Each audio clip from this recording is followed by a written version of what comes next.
The blizzard descended upon the Wyoming plains like a white fury, and Josephine Harper knew she was going to die out here.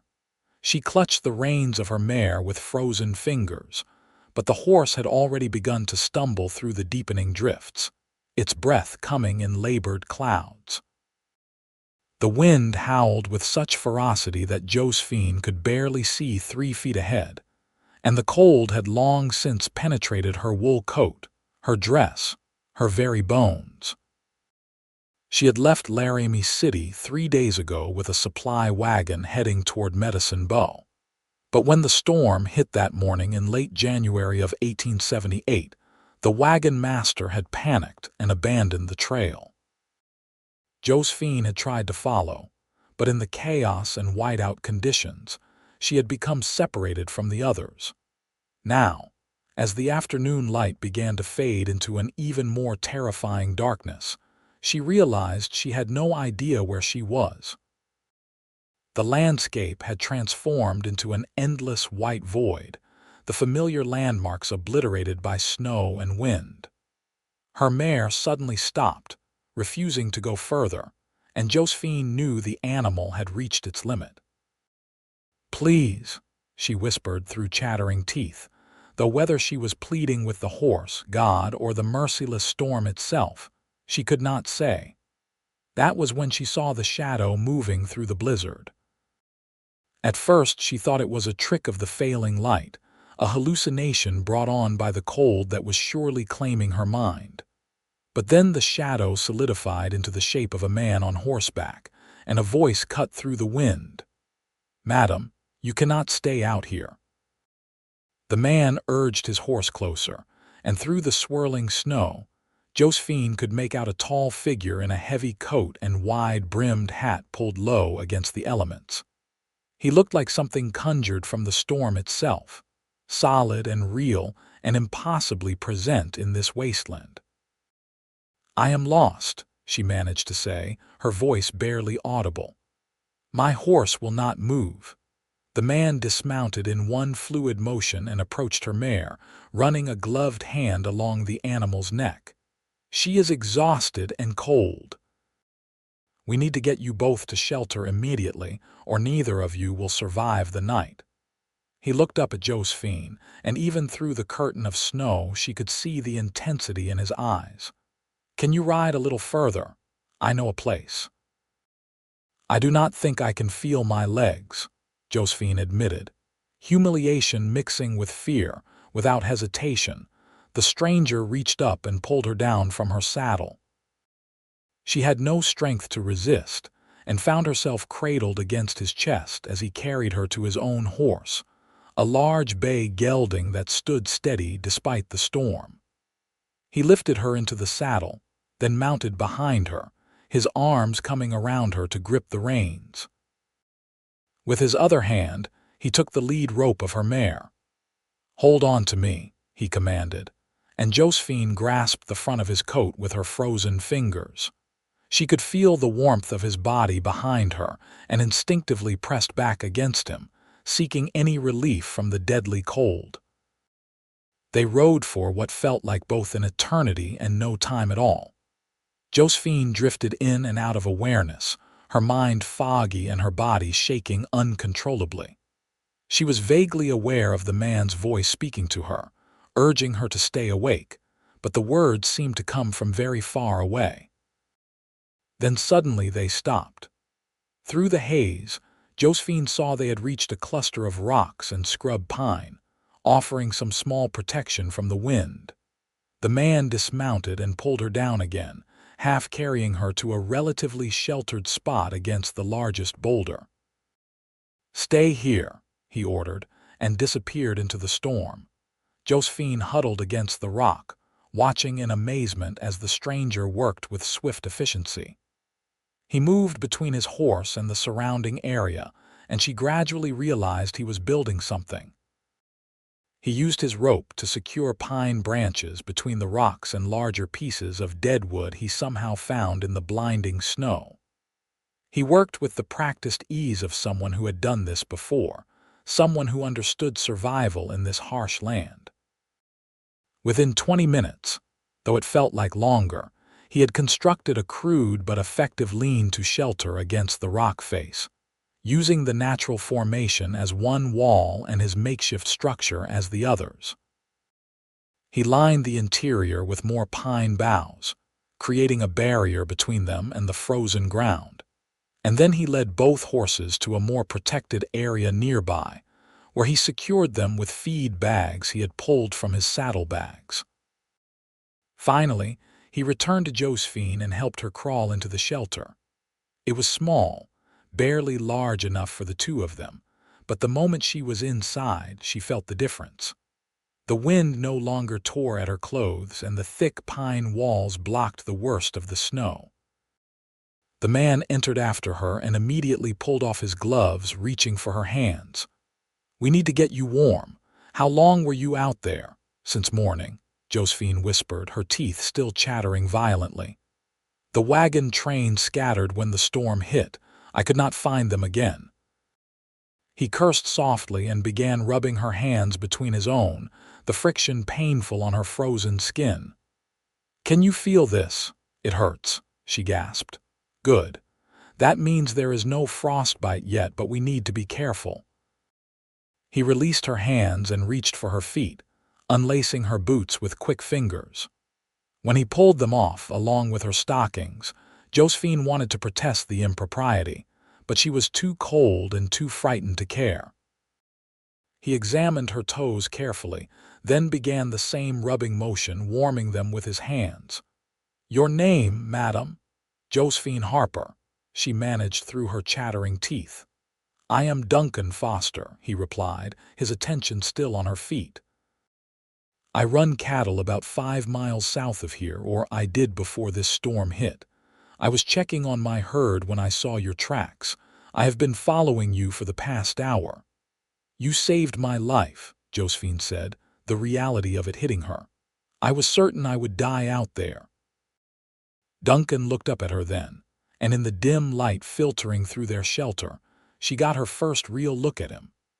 He was perhaps in his late 20s, with dark hair that curled slightly at his collar and a strong jaw covered in several days' worth of stubble.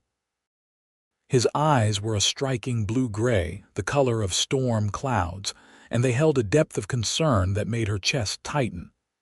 "You are safe now," he said firmly. "I will protect you always for as long as this storm lasts. I promise you that." Something in the way he said it, the absolute certainty in his voice, made tears spring to Josephine's eyes. She nodded, not trusting herself to speak. Duncan pulled a thick blanket from his saddlebags and wrapped it around her shoulders, then produced another and did the same. "I am going to start a small fire. The shelter will trap the heat, and we should be able to stay warm enough until the storm passes." "Will it pass?"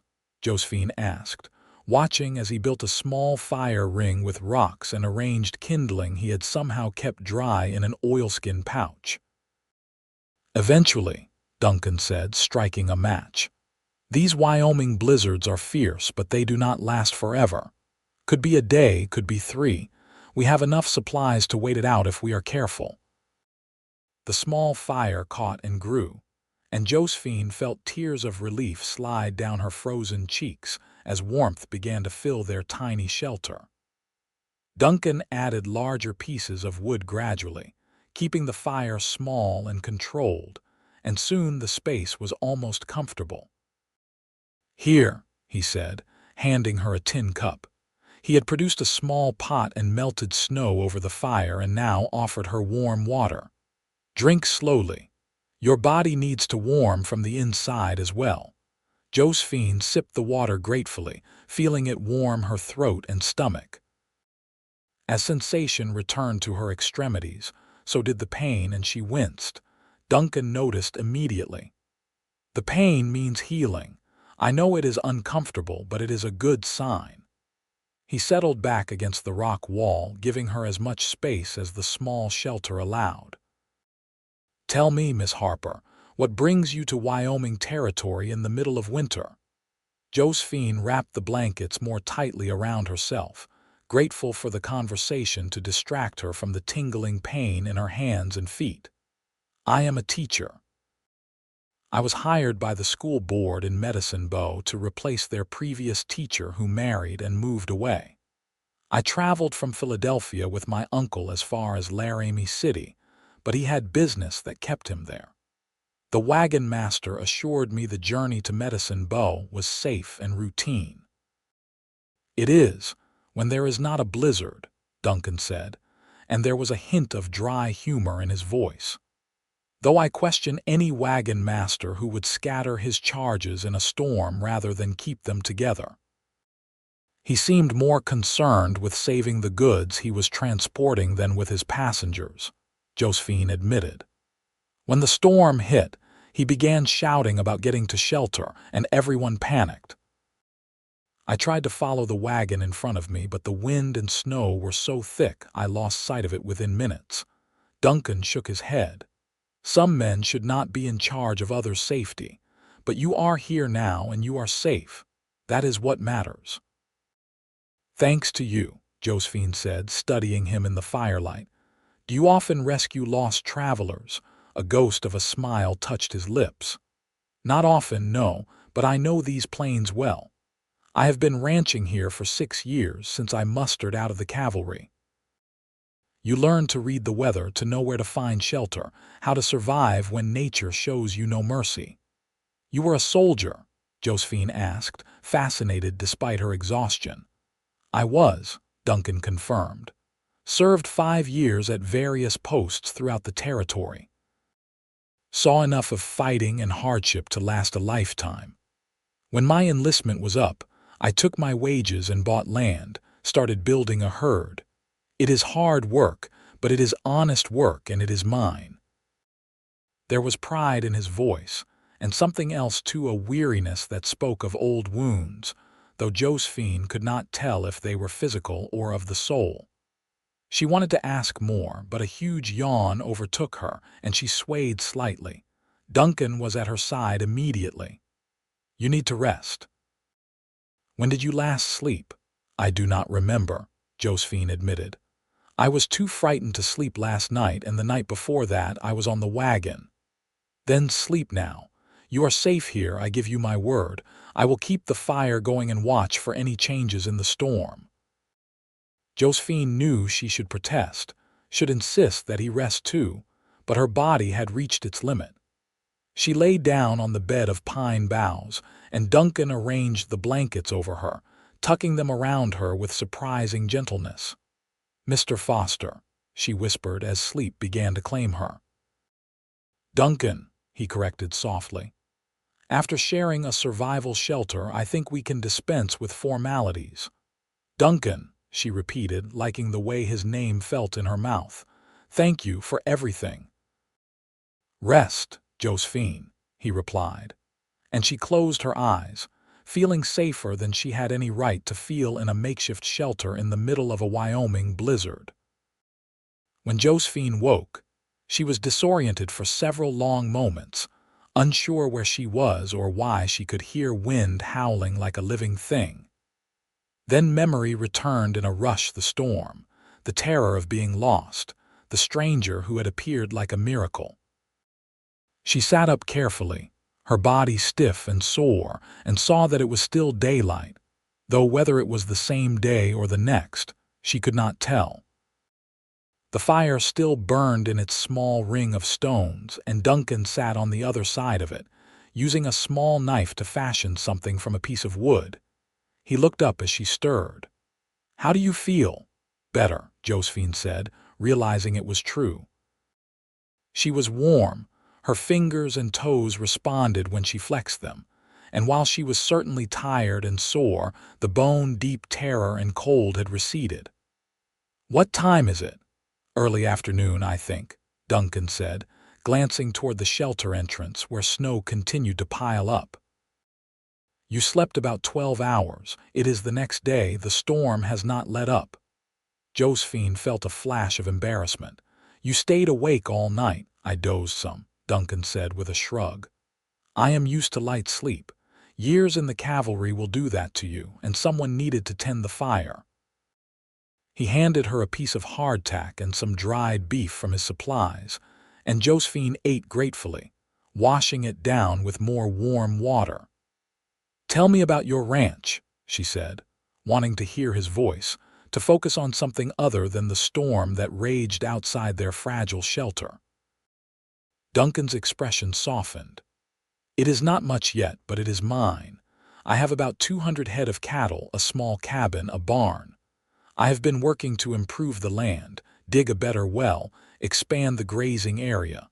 It is slow going when you are working mostly alone, but I am making progress." "You work alone. You have no hands to help you." "I have one man, Joseph Standing Deer, who works with me part of the year. He is Shoshone, lived in these parts all his life. He knows more about ranching and survival than I could learn in 10 lifetimes. But he spends winters with his family on the reservation. I cannot blame him for that. So in winter it is just me and the cattle." "That sounds lonely," Josephine observed quietly. Duncan met her eyes across the fire. "It can be, but there is a peace in it too, a simplicity. No politics, no pretense, just the work and the land and the animals. After years of taking orders and following rules that did not always make sense, that freedom is worth something."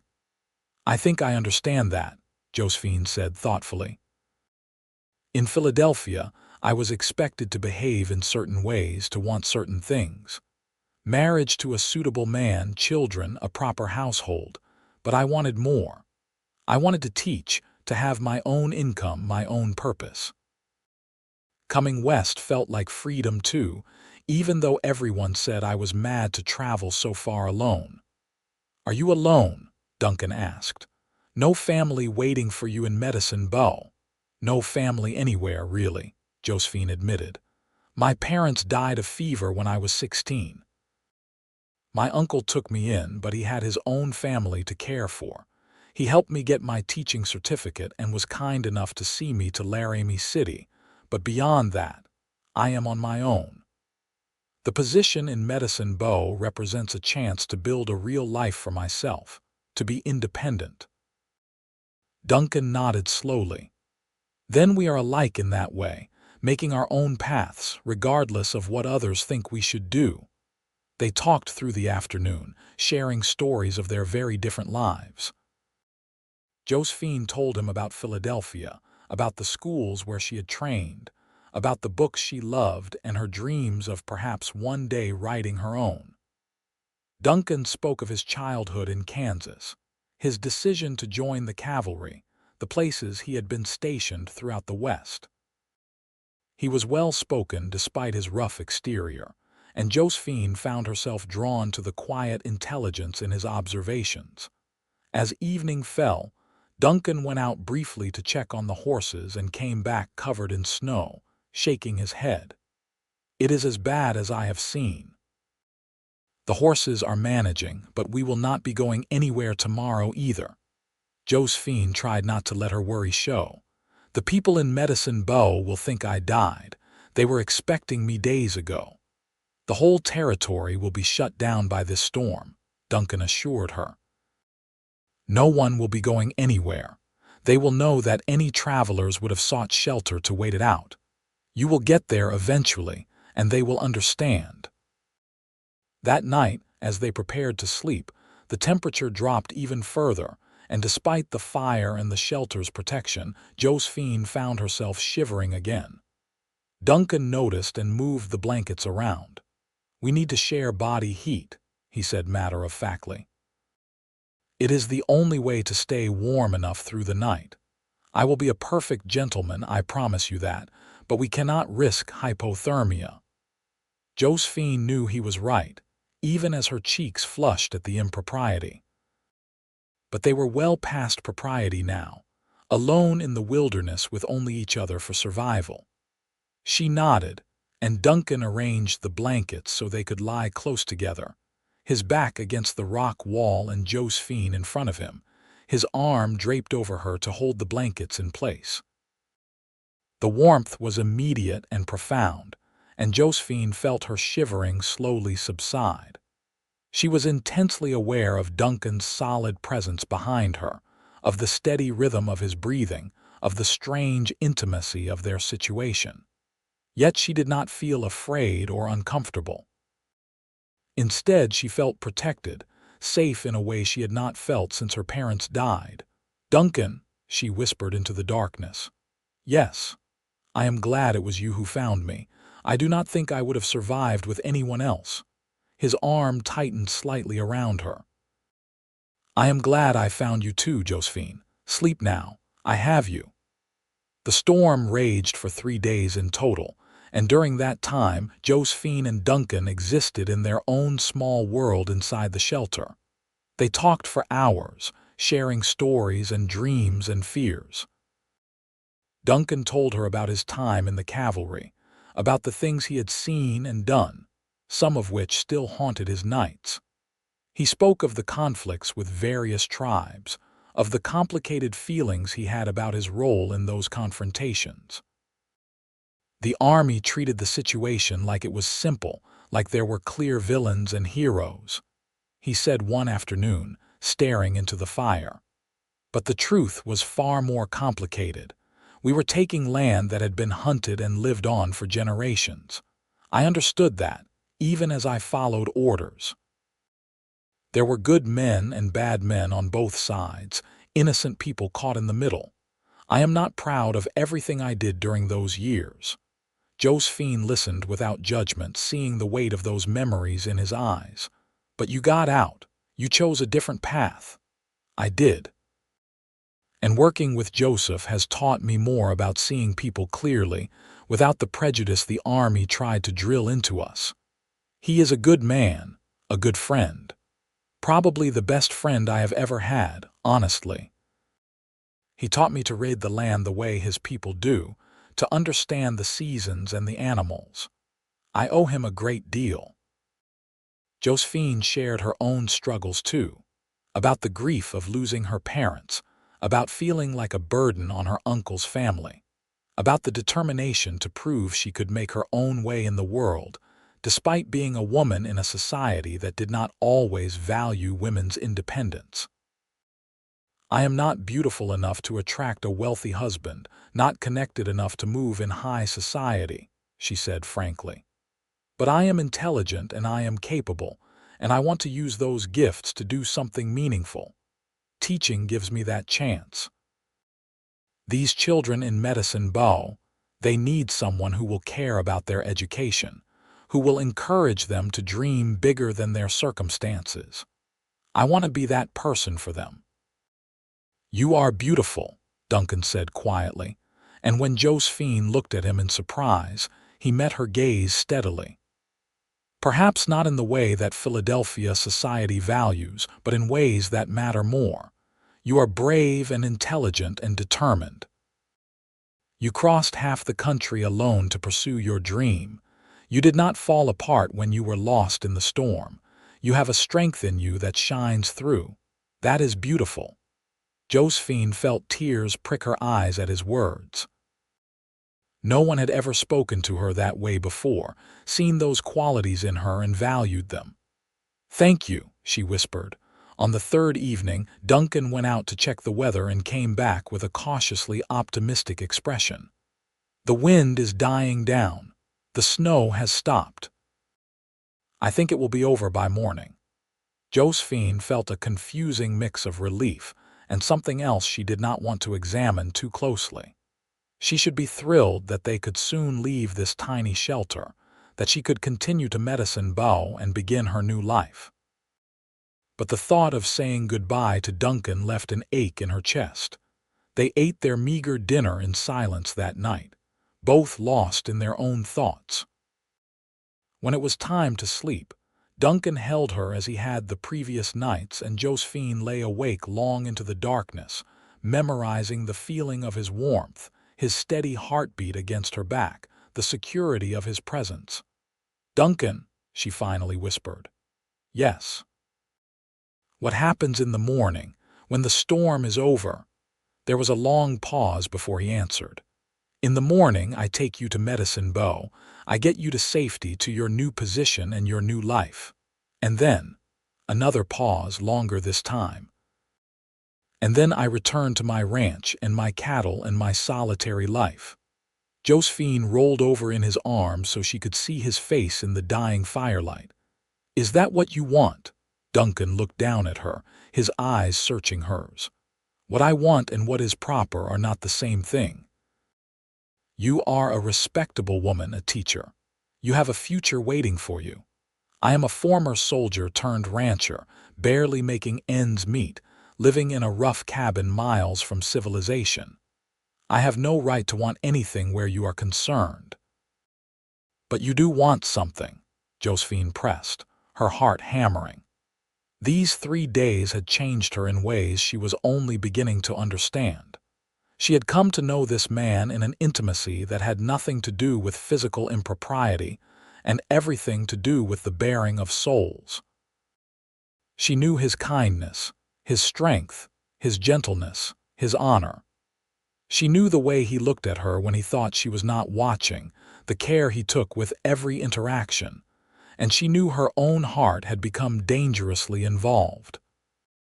Duncan raised his hand slowly and brushed a strand of hair back from her face, his touch gentle. I want everything I cannot have. I want more days of talking with you, learning what you think about things, hearing you laugh. I want to show you my ranch, to see if you might find anything there worth staying for. I want the right to protect you not just during a storm, but always. But wanting is not enough. You deserve more than a struggling rancher can offer you. You are wrong, Josephine said firmly, covering his hand with hers. I deserve someone who sees me for who I truly am, who values my mind and my spirit as much as any physical attribute. I deserve someone who keeps his promises, who builds shelter in the middle of a blizzard, who shares his blankets and his warmth and his story. I deserve someone who makes me feel safe and valued and seen. You have given me all of that in 3 days, Duncan Foster. That is worth more than all the wealth in Philadelphia. Duncan's expression was anguished. Josephine, you cannot throw away your future for someone you barely know. You met me 3 days ago in the midst of a disaster. You cannot make life decisions based on such circumstances. I am not a fool, Josephine said quietly. I know 3 days is not long. I know we have much to learn about each other, but I also know that what I feel is real. These 3 days have shown me who you are in ways that months of polite courtship never could. I have seen you at your best and your worst, in stress and in calm. I have seen your kindness, your strength, your integrity. I trust you, Duncan. I trust you more than I have ever trusted anyone. Duncan closed his eyes, and Josephine could see the war being waged behind them. What are you saying? I am saying that I want more days too. I am saying that I want to see your ranch, to meet Joseph standing deer, to learn if what I feel could grow into something lasting. I am saying that I am willing to take a risk on something real rather than pursue a safe future that might leave me forever wondering what could have been. What about your teaching position? Duncan asked, opening his eyes. I will still take it, Josephine said. Medicine Bow is only 5 miles from your ranch, you said. I can teach and still see you, still learn if this connection between us is as strong as I believe it is. Unless, she added, suddenly uncertain, unless you do not want that.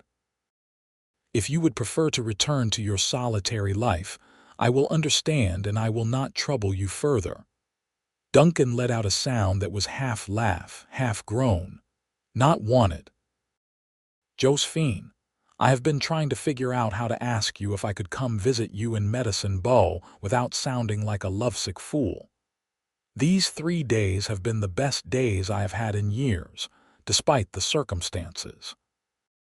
The thought of never seeing you again after tomorrow has been tearing me apart.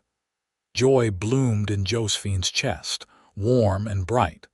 Then we are agreed. You take me to Medicine Bow, I begin my position, and we court properly. We take our time and see where this leads. Duncan smiled then, a real smile that transformed his whole face, and Josephine caught her breath at the sight.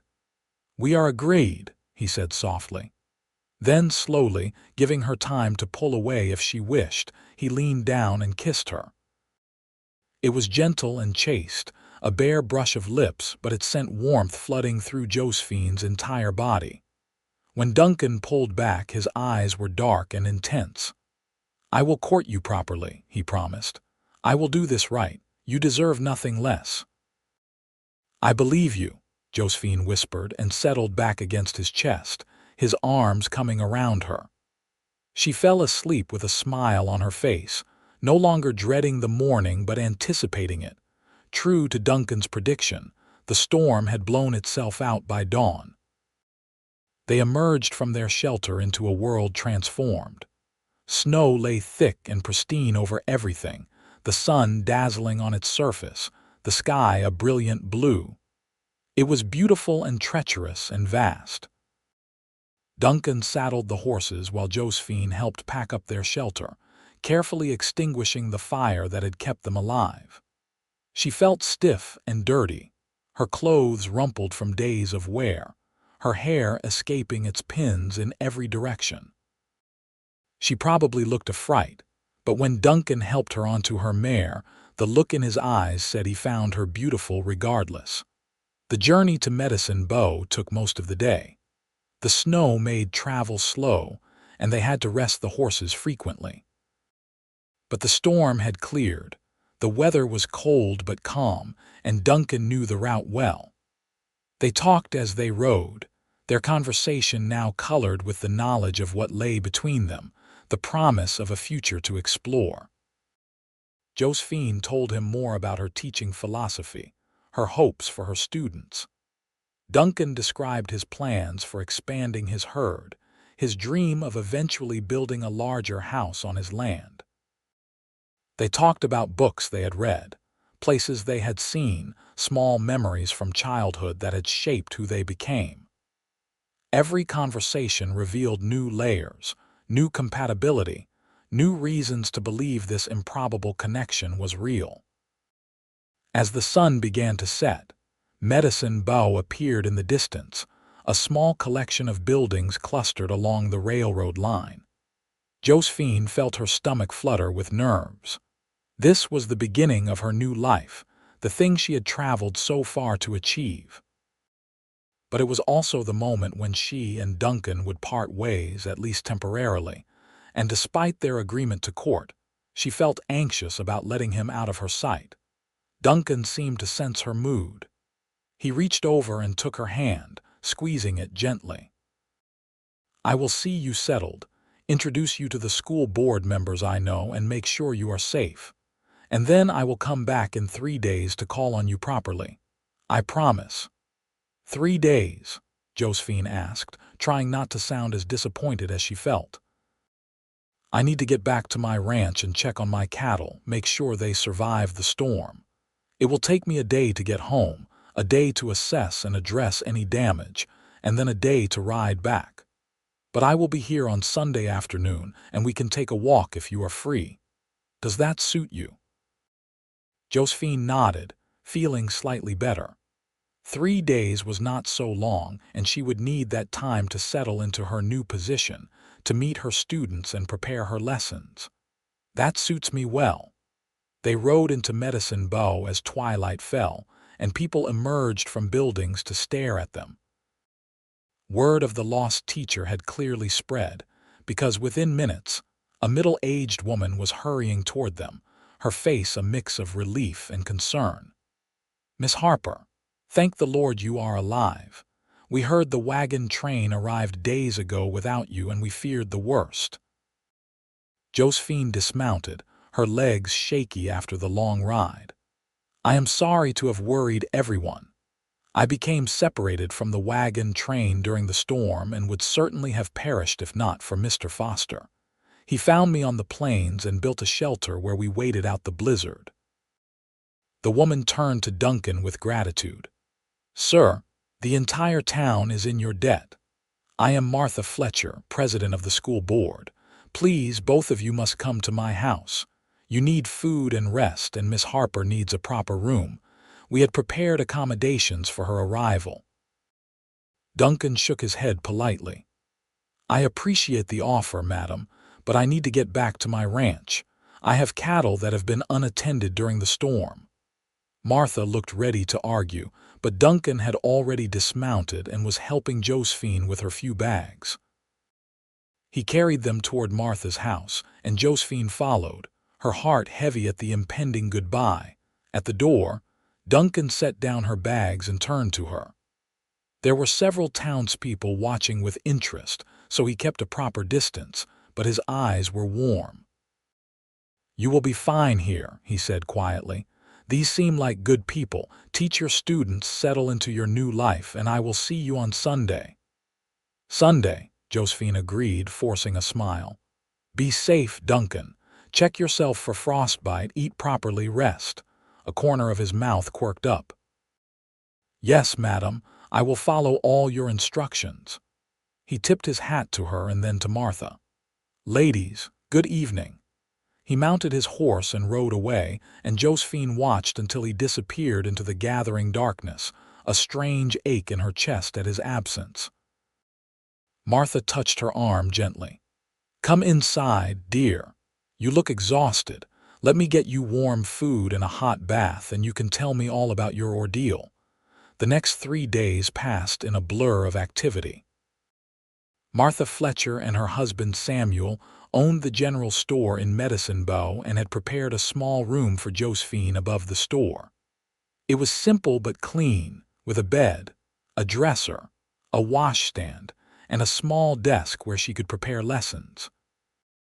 Martha loaned her some dresses to wear while her own were laundered, fed her generous meals, and introduced her to what seemed like every person in town.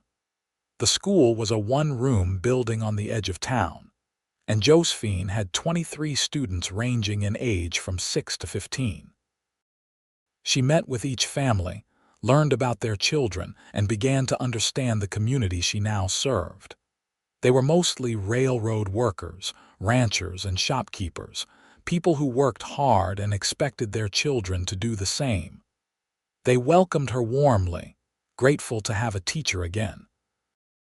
Josephine threw herself into lesson planning, arranging the schoolroom and learning names and abilities. It was exactly the kind of work she had dreamed of doing, meaningful and challenging and rewarding. But through it all, Duncan was never far from her thoughts. She found herself wondering if his cattle had survived, if his cabin was warm enough, if he was eating properly. She missed their conversations, the easy way they had talked about everything and nothing during their days in the shelter.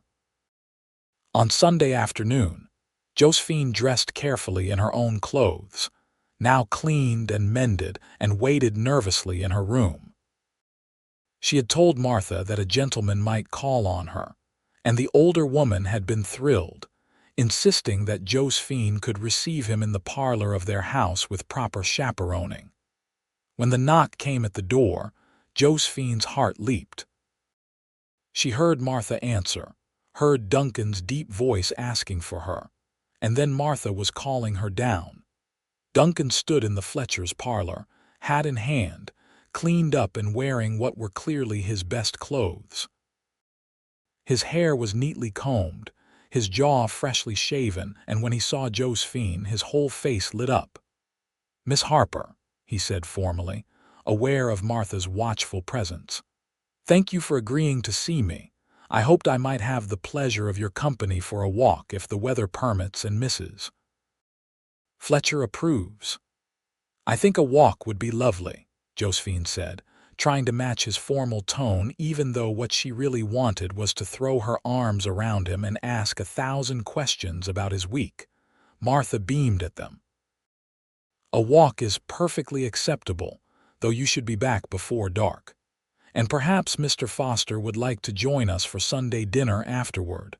Duncan looked pleased and surprised. "I would be honored, madam, thank you." They bundled up against the cold and stepped out into the crisp afternoon. The moment they were out of sight of the house, Duncan reached for Josephine's hand, and she laced her fingers through his, feeling warmth spread through her despite the winter chill. "I missed you," Duncan said simply. 3 days felt like 3 months. "I missed you too," Josephine admitted. "Tell me everything. How is your ranch? Did the cattle survive?" As they walked along the edge of town and out into the open land beyond, Duncan told her about his return home.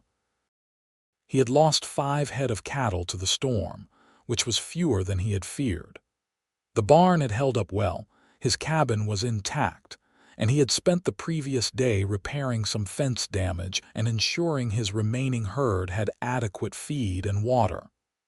"Joseph arrived yesterday," Duncan added.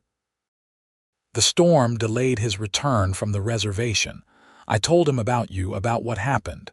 He wants to meet you." "I would like to meet him too," Josephine said warmly. "You have spoken so highly of him." They talked about Josephine's first days in Medicine Bow, about her students and their families, about the school board's expectations.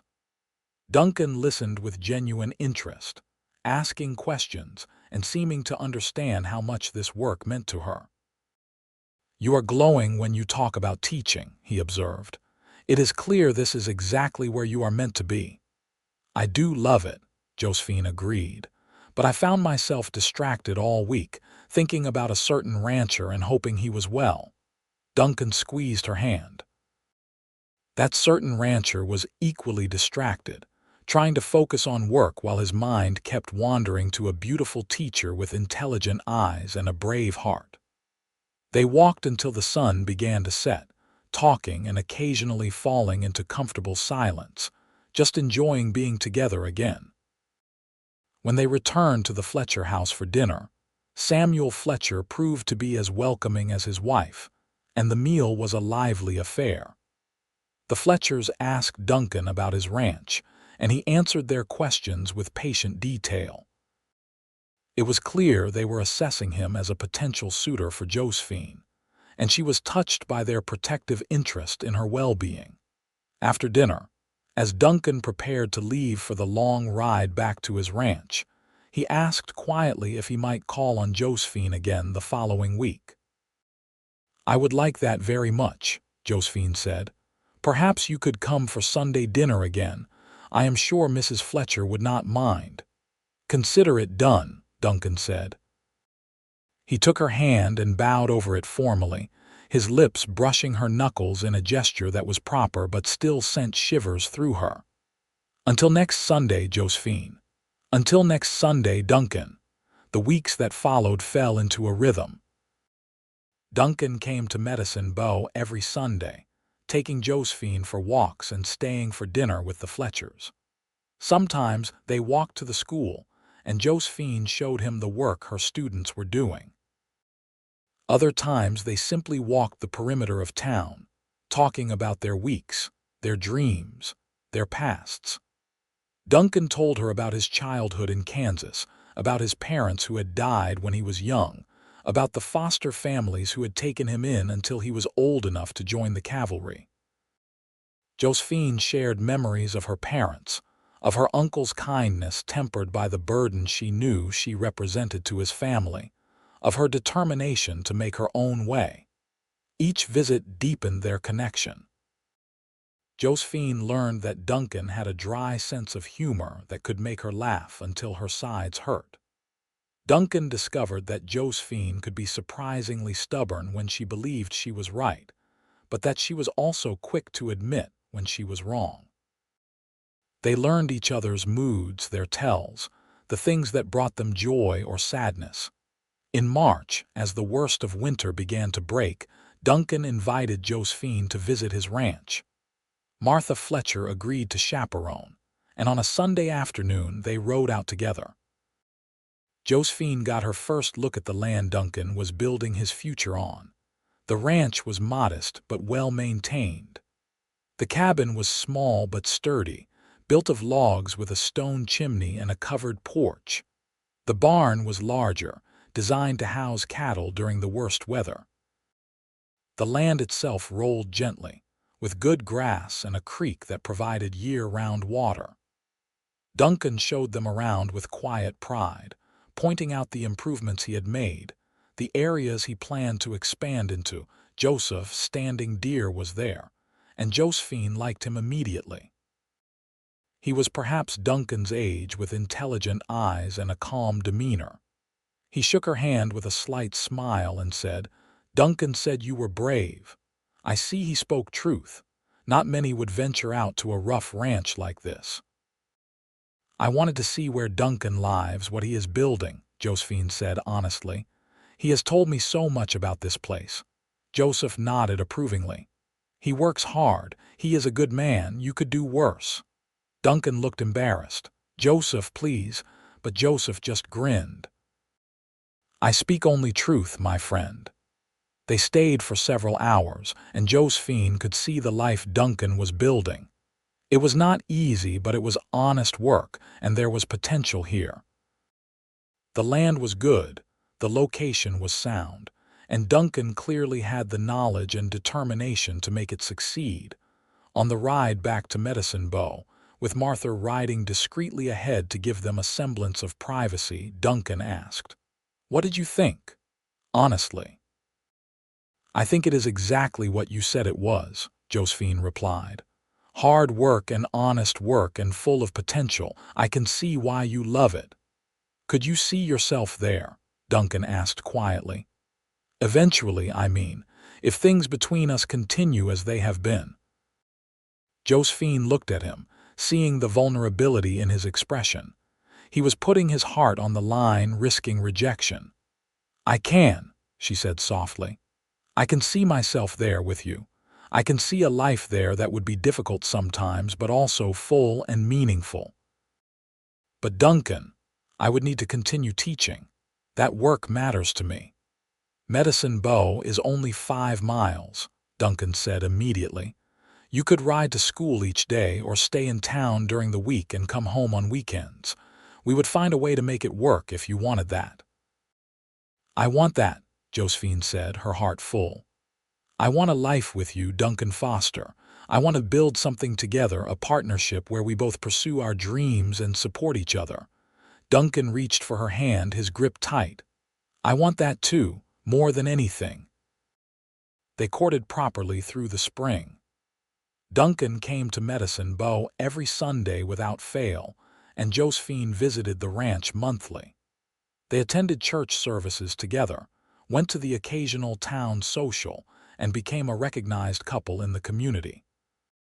The townspeople approved of Duncan, seeing him as a hard-working and honorable man, and they were happy for Josephine to have found someone who valued her as much as he clearly did. In May, on a beautiful spring afternoon with wildflowers blooming across the plains, Duncan took Josephine on a long walk to a spot on his land where the creek widened into a small pond. He had brought a picnic, and they sat on a blanket eating sandwiches and watching the water.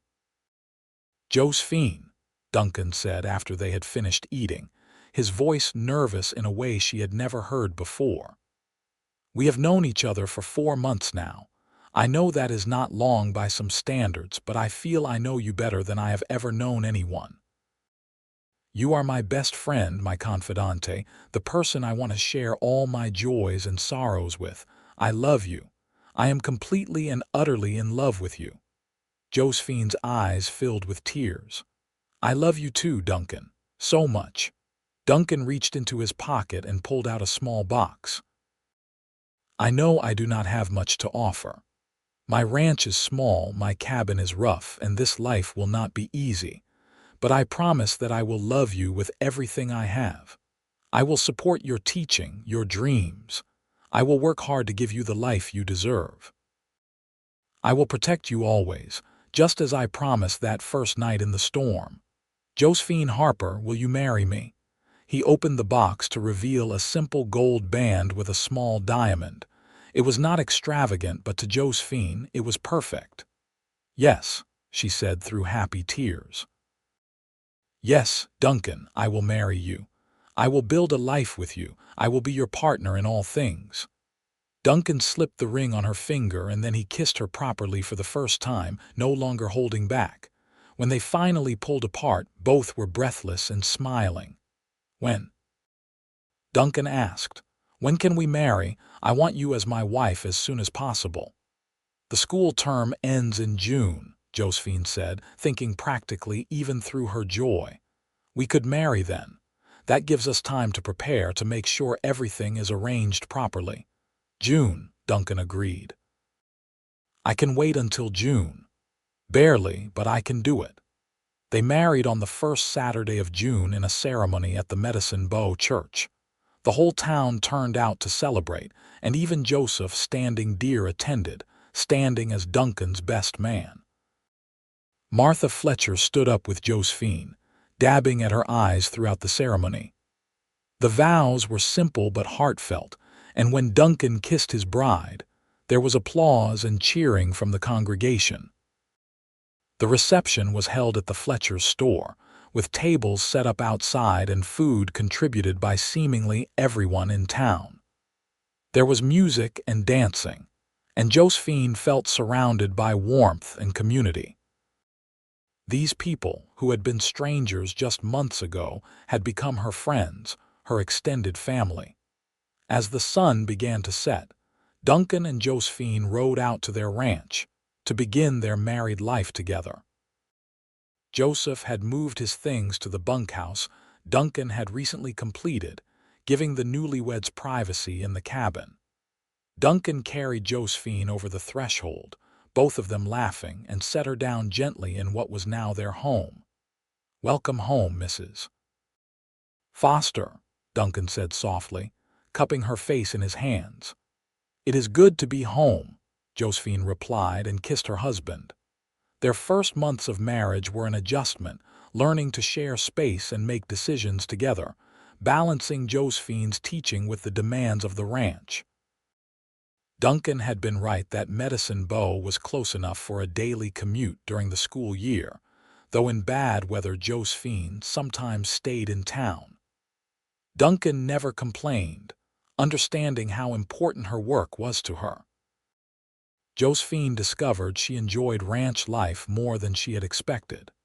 She learned to ride well, to help with basic cattle work, to keep chickens and tend a garden. Duncan taught her patiently, never making her feel foolish for not knowing things that were second nature to him. In turn, Josephine helped Duncan with the ranch accounts, her education making the bookkeeping easier. She also read to him in the evenings, sharing the books she loved, and Duncan discovered he enjoyed literature more than he had ever imagined. Joseph became a good friend to both of them. He taught Josephine about the plants and animals of the region, how to read weather signs, how to move through the land with respect. He and Duncan continued to work together seamlessly, and Josephine felt grateful for his presence and friendship. In December, Josephine realized she was pregnant. She told Duncan on Christmas Eve, giving him the news as a gift, and his joy was boundless. He became even more protective than usual, insisting she not overdo anything, though Josephine refused to be treated as an invalid.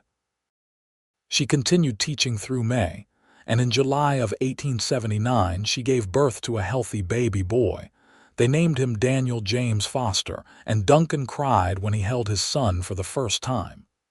"He is perfect," he whispered, staring at the tiny face. "You are perfect. Thank you, Josephine." "Thank you for this incredible gift."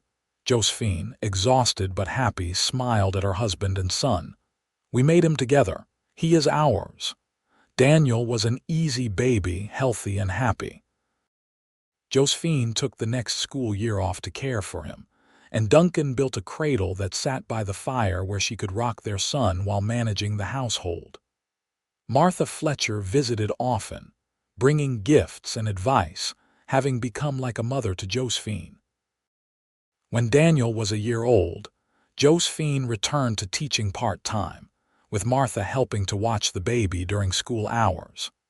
It was not easy managing motherhood and teaching, but Josephine was determined to continue the work she loved, and Duncan supported her fully. Over the next years, their ranch grew. Duncan's careful management and Joseph's expertise helped the herd expand steadily. They bought more land, improved their grazing areas, and the ranch became increasingly profitable. Duncan built a larger house when Josephine became pregnant with their second child. A comfortable home with a real parlor, multiple bedrooms, and even a small library for Josephine's growing collection of books.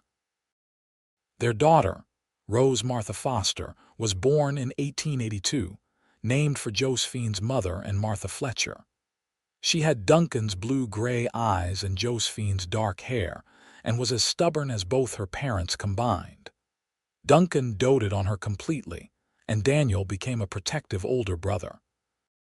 The years passed in a rhythm of seasons and work and family. There were hard times, droughts that tested the ranch's resources, harsh winters that took a toll on the herd, the normal challenges of raising children and managing a household. But there were far more good times, birthdays and holidays, celebrated with the growing Medicine Bow community, watching their children grow and thrive, quiet evenings by the fire as a family, the deep satisfaction of building a life together. In 1885, they had a third child, another son they named Samuel Joseph Foster, honoring both Samuel Fletcher and Joseph Standing Deer. The Fletchers had become like parents to them both, and Joseph was Uncle Joseph to the children, teaching them as they grew about the land and its ways. Josephine continued teaching part-time throughout the years, beloved by her students and respected by the community.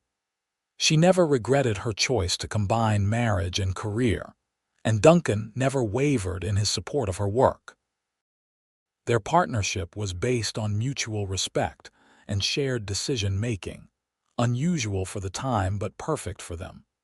Duncan proved true to every promise he had made. He protected Josephine always, not by sheltering her from the world, but by standing beside her as she faced it. He supported her dreams even as he pursued his own. He worked hard to build a life that provided for their family while never losing sight of what truly mattered: the love they shared and the children they were raising. On a summer evening in 1890, 12 years after that fateful blizzard, Duncan and Josephine sat on the porch of their home, watching the sunset paint the sky in shades of gold and pink. Their children were playing in the yard, Daniel, now 11, and teaching his younger siblings how to rope a fence post, their laughter carrying on the warm breeze. "You ever regret it?" Duncan asked, taking Josephine's hand. "Choosing this life instead of something easier?" Josephine looked at her husband, seeing the silver threading through his dark hair, the lines around his eyes from years of working in the sun, the strength and kindness that had only deepened with time. "Not for a single moment," she said honestly. "This life, this family, you are everything I never knew I needed. That storm brought me to you and you kept your promise. You have protected me always. But more than that, you have loved me, supported me, built this beautiful life with me. How could I ever regret that?" Duncan raised her hand to his lips, kissing it gently. "I am the one who was blessed that day. When I found you in that storm, I thought I was saving you. But you saved me too, Josephine. You gave me a family, a purpose beyond just survival. You made my house a home. You made me better than I ever thought I could be." "We made each other better," Josephine corrected softly. "That is what love does, when it is real and true and lasting." They sat in comfortable silence, watching their children play as the sun set over the Wyoming plains. The land stretched out around them, vast and beautiful and sometimes harsh, but it was their land, their home. They had built something here together, something that would last long after they were gone. Daniel called out that he had successfully roped the post, and Rose immediately insisted she could do it better. Samuel, only 5 but determined to keep up with his older siblings, declared he wanted to try too. Duncan and Josephine laughed, watching their children's competitive antics with the fond exasperation of parents who knew their offspring too well. "I should probably go supervise before someone gets hurt," Duncan said, but he did not move immediately, content to sit with his wife a moment longer. "They will be fine," Josephine said. "Daniel is responsible and Rose will not let Samuel do anything too dangerous. Stay with me a little longer." So Duncan stayed, and they watched the sunset together, their hands clasped, their shoulders touching. The breeze carried the scent of grass and wildflowers, the sounds of their children's laughter and the distant lowing of cattle.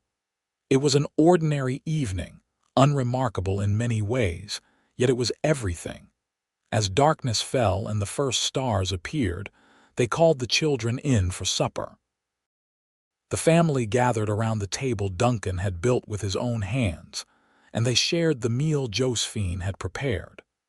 They talked about their day, made plans for tomorrow, laughed at Samuel's latest mispronunciation and Rose's dramatic retelling of a minor playground dispute at school.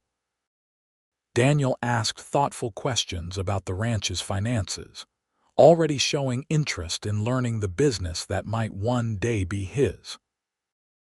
After supper, Duncan read to the children from one of Josephine's books while she cleaned up, and then she tucked each child into bed with kisses and whispered words of love. When the house was finally quiet, Duncan and Josephine retreated to their own room, the master bedroom in the house Duncan had built for their growing family. "Tired?" Duncan asked, watching as Josephine brushed out her hair. "Always," she admitted with a smile. "But it is a good tired. The kind that comes from a full day of meaningful work and family." Duncan came up behind her and took the brush, gently continuing the task for her. It was a ritual they had developed over the years, a moment of quiet intimacy at the end of busy days. "I love you," he said softly. "As much today as I did 12 years ago in that shelter. More even, because now I know all the ways you are extraordinary." Josephine met his eyes in the mirror. "And I love you. Thank you for finding me in that storm. Thank you for keeping your promise. Thank you for this life." Duncan set down the brush and turned her to face him, pulling her into his arms. "Thank you for saying yes. Thank you for trusting me, for building this life with me. You are my everything, Josephine Foster." They held each other for a long moment, no more words needed. Then they climbed into bed and Duncan pulled Josephine close, just as he had that first night in the storm shelter. She fit perfectly against him, his arm draped over her waist, her head tucked under his chin. "Good night, my love," Josephine whispered. "Good night," Duncan replied. "Sleep well." "I have you." And she did sleep well, secure in the knowledge that she was loved and protected and cherished. The blizzard that had nearly killed her had instead brought her to the greatest love of her life, to a partnership that had weathered all storms and grown stronger with each passing year. The years continued to unfold. Daniel grew into a strong, responsible young man who loved the ranch and showed every sign of being an excellent cattleman. He had his father's steady nature and his mother's quick mind, a combination that served him well. Rose proved to be academically gifted, devouring books as fast as Josephine could provide them, and showed interest in becoming a teacher herself someday. Samuel was still young, but showed signs of inheriting his father's skill with horses and his Uncle Joseph's ability to read the land. Duncan and Joseph continued to work the ranch together, their partnership as strong as ever.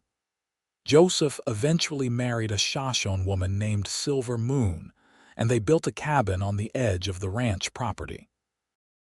Their children grew up alongside the foster children, and the families became intertwined in the best possible ways. The town of Medicine Bow grew over the years, the railroad bringing more settlers and more opportunities. The school expanded, eventually needing a second teacher, and Josephine helped hire and mentor the younger woman who joined her. She became known throughout the region as an exceptional educator, turning out students who went on to college, to professional careers, to making their own marks on the world. Duncan's ranch became one of the most respected operations in the region, known for quality cattle and fair dealing. He was elected to the territorial legislature for a term, though he found he preferred the direct work of ranching to politics. He and Josephine became pillars of their community, respected and loved by all who knew them. Martha and Samuel Fletcher remained close friends until their deaths in the late 1890s, passing within months of each other after long, full lives. Josephine mourned them deeply, grateful for their kindness when she had been a stranger in a strange land, for the parental love they had shown her when her own parents were long gone. As the 19th century drew to a close and the 20th began, Duncan and Josephine grew older together with grace. Their hair silvered, their faces lined with years of laughter and hard work and life fully lived, but the love between them never diminished. If anything, it deepened with time, refined and strengthened by decades of partnership. They celebrated their 25th wedding anniversary in 1904 with their children and grandchildren around them. Daniel had married a schoolteacher from Laramie and already had 3 children of his own. Rose had indeed become a teacher, working in Cheyenne and engaged to a lawyer she clearly adored. Samuel was courting a rancher's daughter from a neighboring spread, and wedding bells seemed likely in the near future. As Duncan and Josephine stood surrounded by the family they had created, the life they had built, they reflected on the improbable series of events that had brought them together. A winter storm, a desperate situation, a cowboy who had refused to let a stranger die on the Wyoming plains. "I'll protect you always," Duncan had promised that night so long ago, and he had kept that promise every day since. Not by shielding Josephine from the world, but by standing beside her as she faced it. By supporting her dreams, raising their children together, building a life based on mutual respect and deep, abiding love. And Josephine had kept her promises too, to be his partner, to build something meaningful together, to love him through easy times and hard. They had created not just a family, but a legacy, children and grandchildren who would carry forward the values they had instilled, the love they had modeled. As the party wound down and the last guests departed, Duncan and Josephine found themselves alone on their porch once more, watching the sunset over the land they had worked for decades. The ranch stretched out before them, prosperous and thriving, a testament to years of hard work and careful stewardship. "No regrets?" Duncan asked, the same question he had asked 15 years earlier, though now there were many more years between them and that fateful storm. "None," Josephine said firmly, taking his hand. "This life exceeded every dream I ever had. You exceeded every hope. I am so grateful that storm brought me to you." "It was fate," Duncan said softly. "It had to be." What else could explain 2 people from such different worlds finding each other in the middle of a blizzard and building something this beautiful? Fate, providence, luck, love, Josephine mused. Perhaps it was all of those things. But whatever brought us together, I am thankful for every moment we have had. They sat together as the stars came out, the same stars that had shone on that makeshift shelter 26 years earlier. The wind whispered through the grass, carrying the familiar sense of home. Somewhere in the distance, cattle lowed peacefully.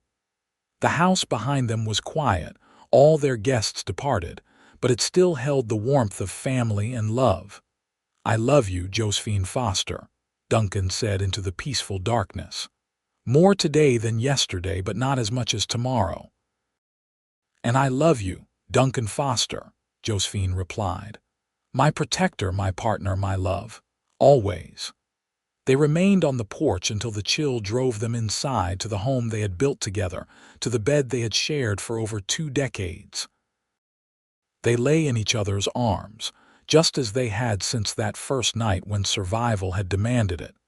But now, because love made it the only place either wanted to be.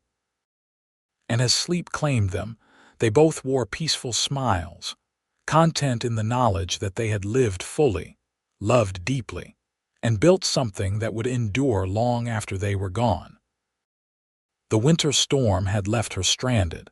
The cowboy had built a shelter and promised to protect her always, and from that desperate beginning had bloomed a love story for the ages, a testament to courage, commitment, and the transformative power of love. In the years that followed, Duncan and Josephine continued to be active in their community and with their family until age and health began to slow them down. They lived to see Wyoming achieve statehood, saw the turn of the century, watched automobiles begin to appear alongside horses on the streets of Medicine Bow. The world changed around them, but their love remained constant, a touchstone in a shifting world.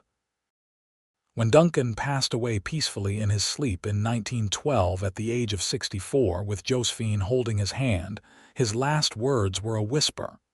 "I kept my promise. I protected you always." "You did," Josephine assured him through her tears. "You kept every promise. I love you. I will always love you." Josephine lived 3 more years, spending them with her children and grandchildren, still teaching occasionally, still reading voraciously, still sharing the stories of her life with anyone who would listen. She spoke often of Duncan, of the love they had shared, of the life they had built from such unlikely beginnings. When she passed in 1915 at the age of 60, surrounded by family, her last thoughts were of a winter storm and a cowboy who had appeared like a miracle. She thought of the shelter he had built, the promise he had made, the life they had created together.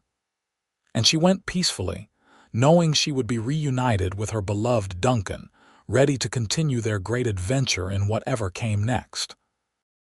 They were buried side by side on a hill overlooking their ranch, the land they had worked and loved.